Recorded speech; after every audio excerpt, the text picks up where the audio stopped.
Assalamualaikum warahmatullahi wabarakatuh. Salam semangat belajar sepanjang hayat. Oke, pada video kali ini saya akan membahas materi tentang induksi matematika. Apa sih induksi matematika itu? Jadi, induksi matematika merupakan metode untuk membuktikan bahwa suatu sifat yang didefinisikan pada bilangan asli n adalah bernilai benar untuk semua nilai n yang lebih besar atau sama dengan sebuah bilangan asli tertentu. Nah, langkah-langkah induksi matematika itu ada 3. Yang pertama, buktikan bahwa Pn benar untuk n sama dengan 1. Yang kedua, asumsikan Pn benar untuk n sama dengan k. Dan yang ketiga, tunjukkan bahwa Pn benar untuk n sama dengan k plus 1.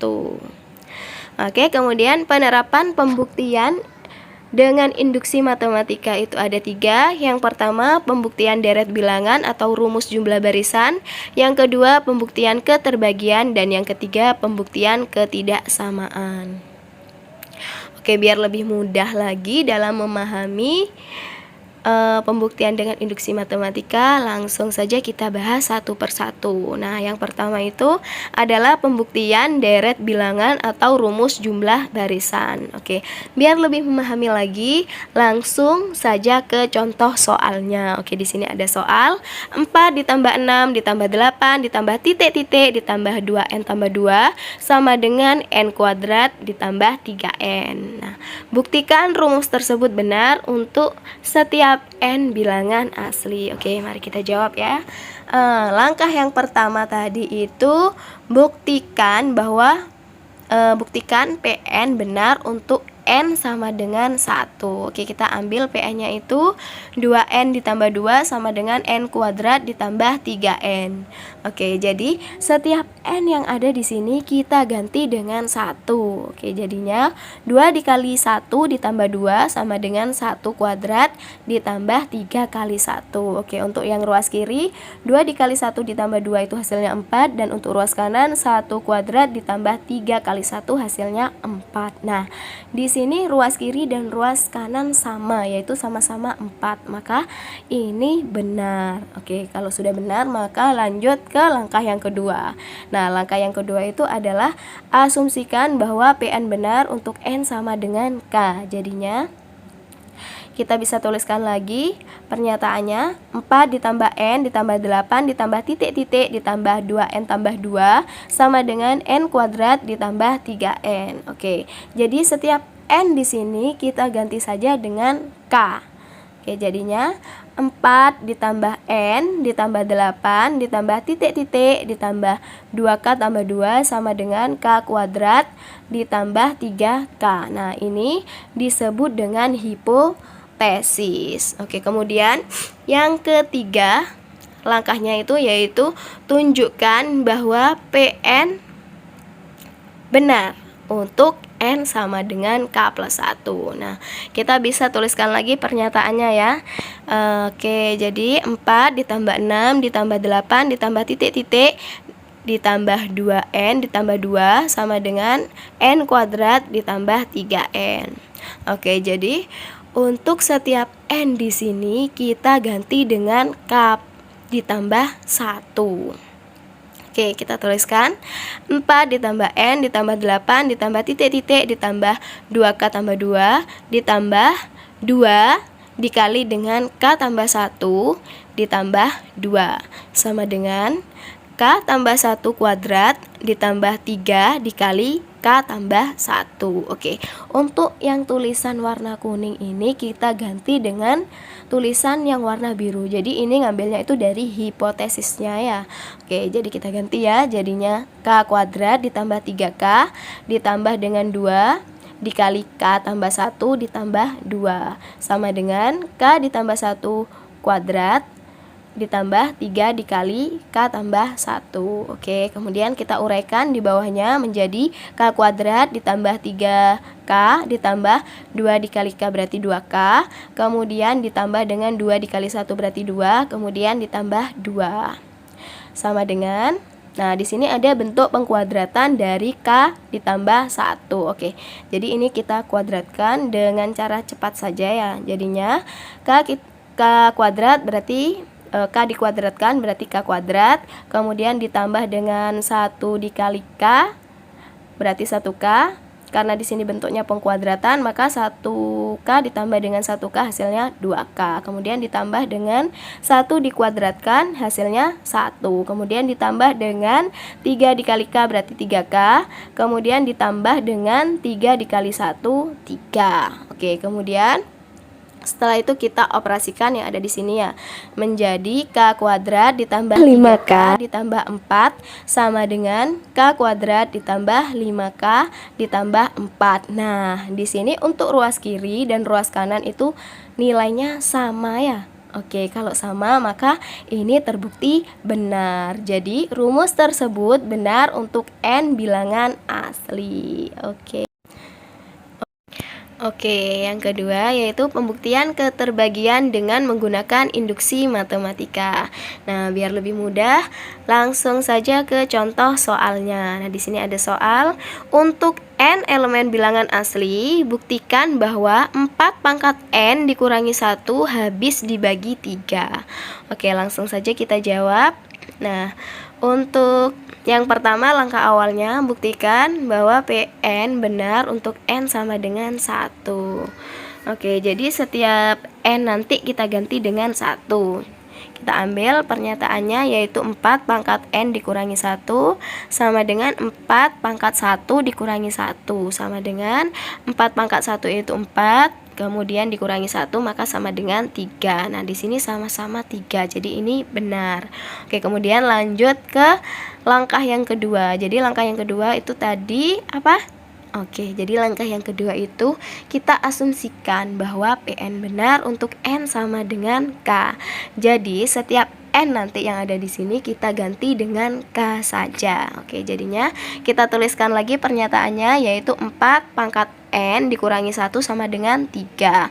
Jadinya 4 pangkat K dikurangi 1 sama dengan 3. Nah, ini disebut dengan hipotesis. Oke, kemudian lanjut ke langkah yang ketiga. Langkah yang ketiga yaitu tunjukkan bahwa Pn benar untuk n sama dengan K ditambah 1. Oke, kita ambil pernyataannya yang 4 pangkat n dikurangi 1 sama dengan, nah di sini n-nya kita ganti dengan K ditambah 1. Oke, jadinya 4 pangkat K ditambah 1 kemudian dikurangi dengan 1. Oke, kemudian dengan menggunakan sifat eksponen, untuk yang 4 pangkat K ditambah 1 kita uraikan ya menjadi 4 pangkat K dikali dengan 4 pangkat 1 kemudian dikurangi dengan 1. Nah, kemudian untuk yang berpangkat K nanti kita taruh di belakang. Jadi untuk yang 4 pangkat 1 itu kan hasilnya 4, kita taruh di depan, jadinya 4 dikali 4 pangkat K dikurangi dengan 1. Oke, kemudian sama dengan di bawahnya lagi.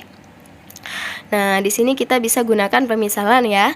Jadi misalkan nih ada 4P. Jadi 4P itu kan bisa hasil penjumlahan dari 3P ditambah dengan P. Bisa juga 2P ditambah dengan P. Nah, karena di sini kan habis dibagi 3, maka kita ambil yang 3P ditambah P. Nah, ini sebagai pemisalannya aja. Nah, kalau di sini maka yang 4 ini nanti kita uraikan menjadi 3 dikali dengan 4 pangkat K ditambah dengan 4 pangkat K dikurangi dengan 1.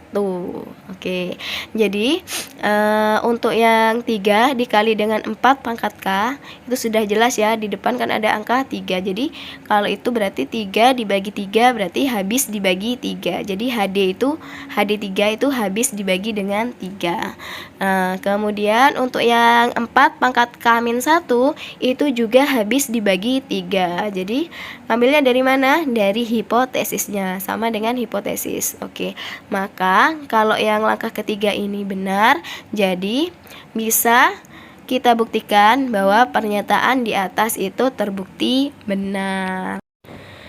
Oke, lanjut ke yang ketiga, yaitu pembuktian ketaksamaan dengan menggunakan induksi matematika. Biar lebih mudah lagi, langsung saja ke contoh soalnya. Oke, buktikan bahwa n kuadrat lebih besar sama dengan 2n ditambah 7 untuk setiap bilangan asli n lebih besar sama dengan 4. Oke, yang pertama, untuk n-nya nanti kita ganti dengan 4, jadinya n sama dengan 4 ya. Nah, oke, kita tuliskan pernyataannya, n kuadrat lebih besar sama dengan 2n ditambah 7.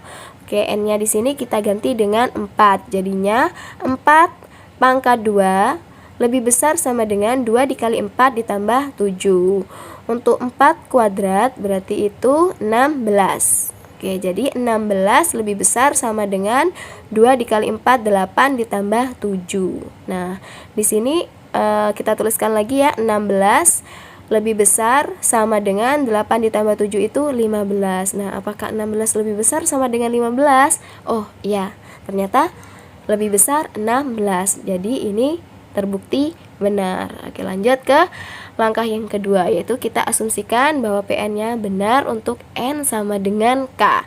Jadi setiap N di sini nanti kita ganti dengan K. Oke, kita tuliskan lagi pernyataannya, N kuadrat lebih besar sama dengan 2N ditambah 7. Kemudian di bawahnya kita tuliskan lagi ya, K kuadrat lebih besar sama dengan 2K ditambah 7. Nah, ini disebut dengan hipotesis. Oke, kemudian lanjut ke langkah yang ketiga, kita tunjukkan bahwa PN benar untuk N sama dengan K ditambah 1. Oke, kita tuliskan lagi pernyataannya, N kuadrat lebih besar sama dengan 2N ditambah 7. Jadi setiap N di sini kita ganti dengan K ditambah 1. Jadinya K ditambah 1 kuadrat lebih besar sama dengan 2 dikali K ditambah 1 ditambah 7. Nah, untuk yang K ditambah 1 kuadrat ini kita uraikan. Jadinya K kuadrat ditambah 2K ditambah 1 lebih besar sama dengan 2 dikali K ditambah 1 ditambah 7. Nah, apakah ini benar? Jadi kita langsung buktikan saja ya. Jadi kita buktikan nih untuk yang hipotesisnya, apakah benar untuk langkah keduanya ke langkah ketiganya. Oke, langsung ya. Jadi kita bisa ambil dari hipotesisnya terlebih dahulu, yaitu K kuadrat lebih besar sama dengan 2K ditambah 7. Untuk yang K kuadrat, yang hipotesis itu kan hanya K kuadrat, sedangkan untuk yang langkah ketiganya itu kan ada K kuadrat ditambah 2K ditambah 1. Jadi biar sama, maka kita tambahkan dengan 2K ditambah 1.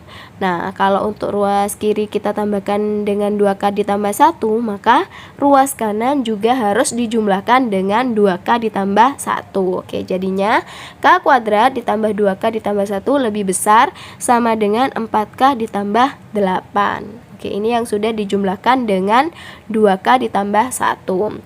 Oke, kemudian di bawahnya lagi untuk ruas kiri bisa kita tuliskan lagi ya. K kuadrat ditambah 2K ditambah 1 lebih besar sama dengan 2 dikali K ditambah 1 ditambah 2K ditambah 6. Nah, jadi ini adalah bentuk penguraian dari 4K ditambah 8. Jadi ini sebenarnya suka-suka kita. Yang penting itu alurnya benar. Jadi untuk yang 2 dikali K ditambah 1 ditambah 2K ditambah 6 ini sebenarnya sama dengan 4K ditambah 8. Hanya bentuknya saja yang berbeda, tidak mengubah nilai sama sekali. Oke. Kemudian di bawahnya kita tuliskan lagi ya, untuk yang ruas kiri K kuadrat ditambah 2K ditambah 1 lebih besar sama dengan 2 dikali K ditambah 1 ditambah dengan 2 dikali K ditambah 3. Jadi untuk yang 2 dikali 3 untuk yang 2 dikali K ditambah 3 ini sebenarnya bentuk dari 2K ditambah 6. Jadi ini sama, tidak merubah nilai, hanya merubah bentuknya saja.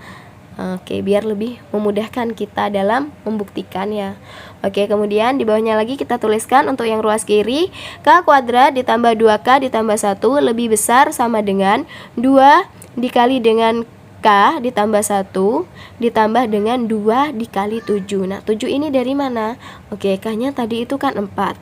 4 ditambahkan 3 itu kan 7. Oke, jadi untuk yang K plus 3 ini kan lebih besar sama dengan 7. Jadi kita ambil nilai yang terkecilnya saja, yaitu 7. Berarti 2 dikalikan dengan 7. Oke, lanjut ya. Kita tuliskan lagi di bawahnya. K kuadrat ditambah 2K ditambah 1 lebih besar sama dengan 2 dikali K ditambah 1 ditambah dengan 14. 14 ini adalah hasil dari 2 dikali 7. Nah, kemudian di sini kita tuliskan, kita tunjukkan ya, untuk yang 2 dikali K ditambah 1 ditambah 7. Jadi ini kita munculkan. Oke, jadi lebih besar sama dengan 2 dikali dengan K ditambah 1 ditambah 7. Nah, ini kan bersifat transitif.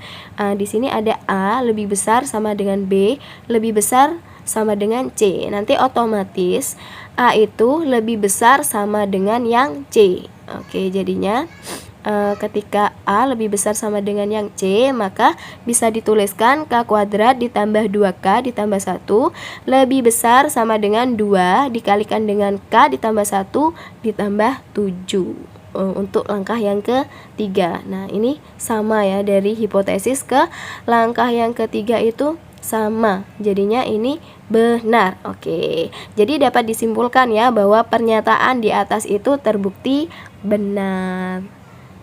Oke, semoga dapat memahami. Terima kasih telah melihat.